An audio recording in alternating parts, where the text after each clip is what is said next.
Good morning and welcome to Our Issues Milwaukee. I'm your host, Andrea Williams. Our focus this morning is on your health. We'll begin looking at a subject that continues to make headlines in Milwaukee: lead exposure. In January of this year, Milwaukee Health Commissioner Bevan Baker left his job at City Hall as word spread that his department did not follow up and provide information and/or services to the families of thousands of children who had tested positive for lead. Thousands of homes in Milwaukee built before 1951 are believed to receive waters from street mains through lead pipes known as laterals. My first guest has been on the front lines, not only demanding answers, but also demanding action. Robert Miranda is the spokesperson for the Freshwater for Life Action Coalition. How are you, Robert? Great, thank you. Thank you for being here. And going back to the beginning of this year when all of this hoopla, I should say, or just the news broke, what immediately went through your mind? It wasn't really a surprise. Really? Prior to the announcement, in 2016, 2017, have written letters, have raised a lot of concerns about the data, the information that the health department was bringing to the public in regards to lead blood levels in the city. We felt that the data was inaccurate, it was not correct. We actually consulted with a lot of experts in the city who also agreed with us that the blood lead levels in our city were not as reported by the city when Bevan Baker was in office. Wow. So I guess what we need to find out first and foremost is more about the Freshwater for Life Action Coalition and what it is you guys do specifically. Freshwater for Life Action Coalition initiated back in about December 2015, January 2016, and we're an organization that's a nonprofit that has comprised of different member groups, NAACP, the Nation of Islam, other organizations that work with us, and we're much of an advocacy group. Our focus has been lead in water, removal of the lead pipes, pushing the city to make an effort to create a strategic comprehensive plan for the overall removal of lead in our environment.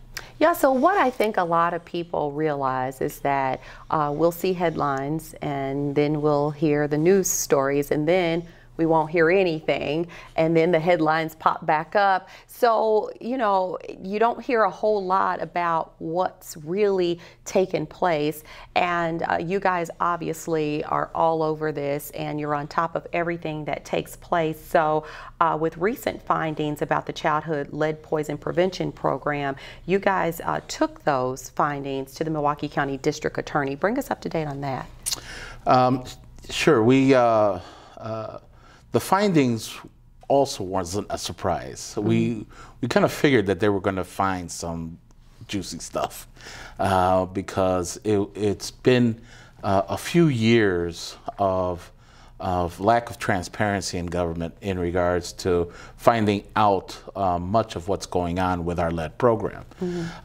So when the findings came out, what I took particular interest in was the fact that not only did they point out about the cases that were not meeting state statutes or not meeting the DHS criteria and other stuff for closure, but they didn't mention anything about the city being reimbursed by the state for these cases that were closed.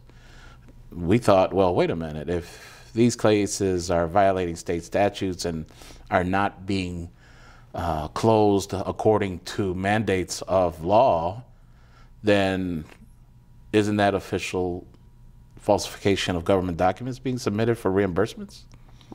And so we thought, well, we need the DA to look at this because we felt that, you know, if there were forms being filled out by officials at the city and being given to the state for reimbursement of funds for cases that weren't mitigated properly, and did not meet state statutes or codes or anything.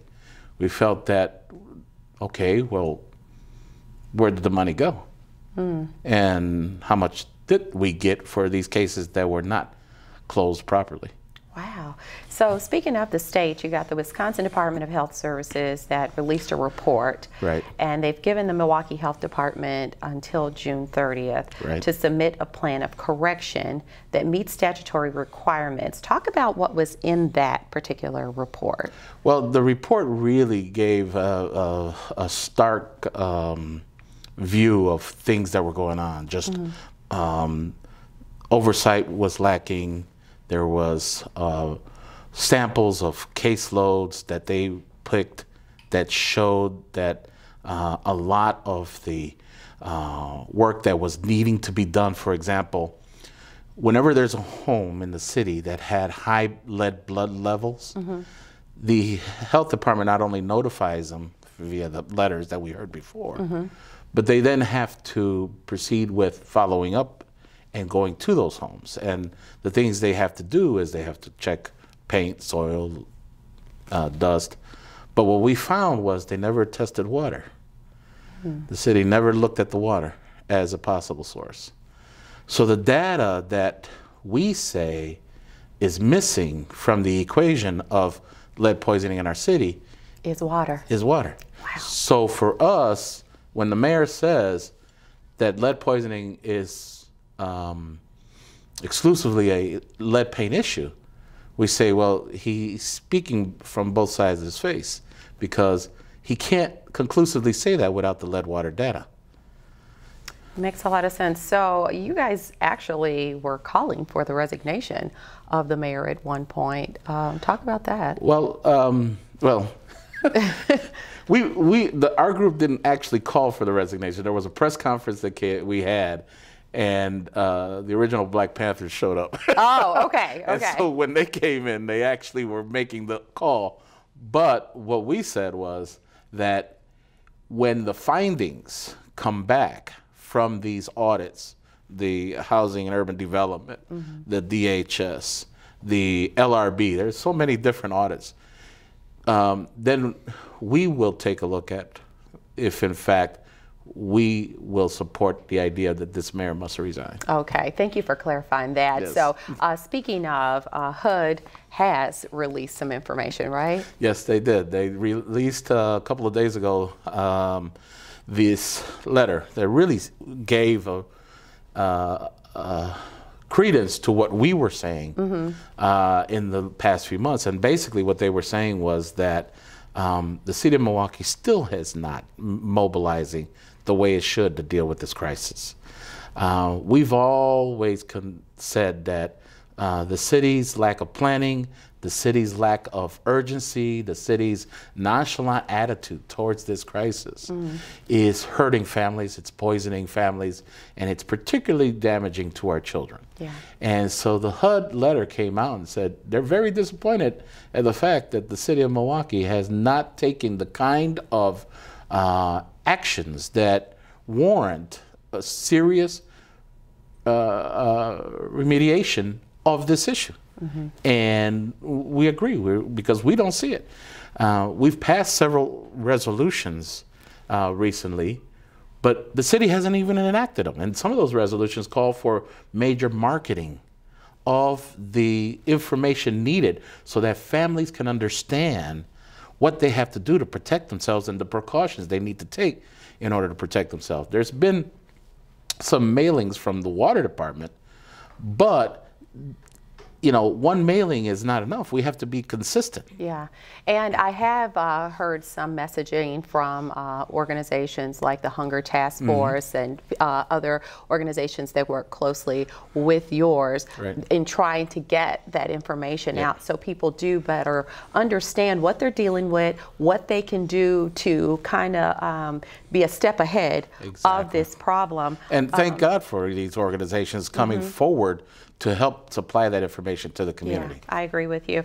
Current Health Commissioner Dr. Patricia McManus, she did release a statement regarding the DHS report and said the health department has reviewed the report from the state and they're working together with the state and taking steps to correct the actions recommended in that report. So you have said on the record that you will reserve your thoughts and your judgment until that deadline is reached, and you take it from there. Exactly. We want to see exactly what they prepared in order for us to make a very credible statement in regards to what we see the city has decided to do. Yeah, and we know that no amount of lead exposure is zero okay. tolerance. Absolutely. Yep. So you've established that we don't just have a water issue when it comes to lead. Kids are poisoned through paint, right, soil, dust, as well as our water in some areas.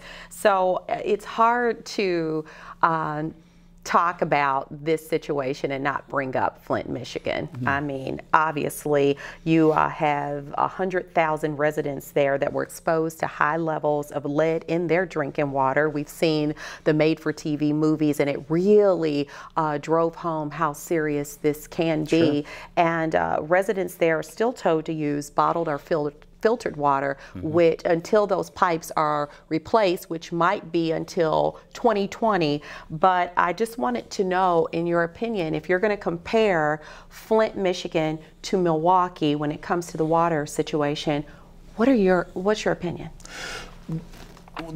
When we look at what's going on with Flint compared to what's going on with Milwaukee, Flint had a catastrophe that was policy driven. They moved from Lake Huron water to the Flint River. Yeah. And that water was much more acidic. Milwaukee is different.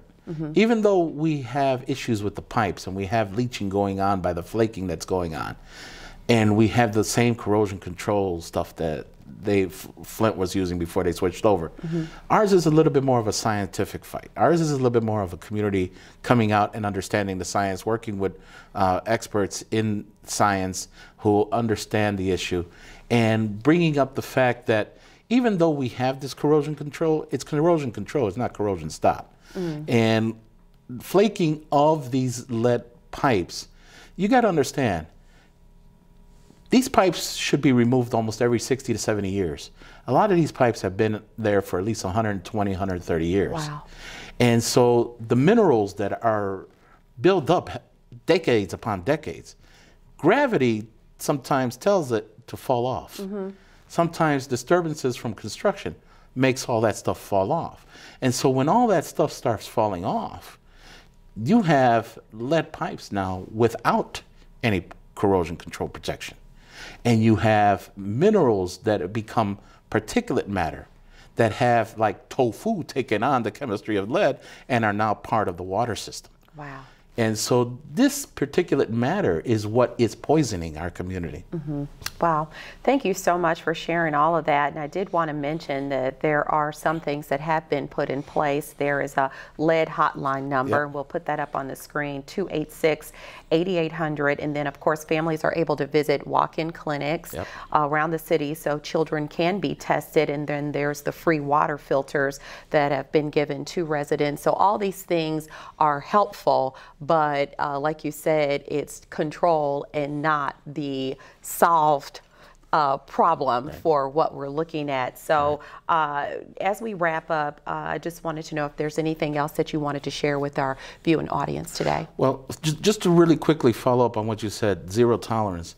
What we have to understand is when the city comes out and says, and the EPA and everybody says, when they say 15 parts per billion is the safe zone, that is a non-health-based number.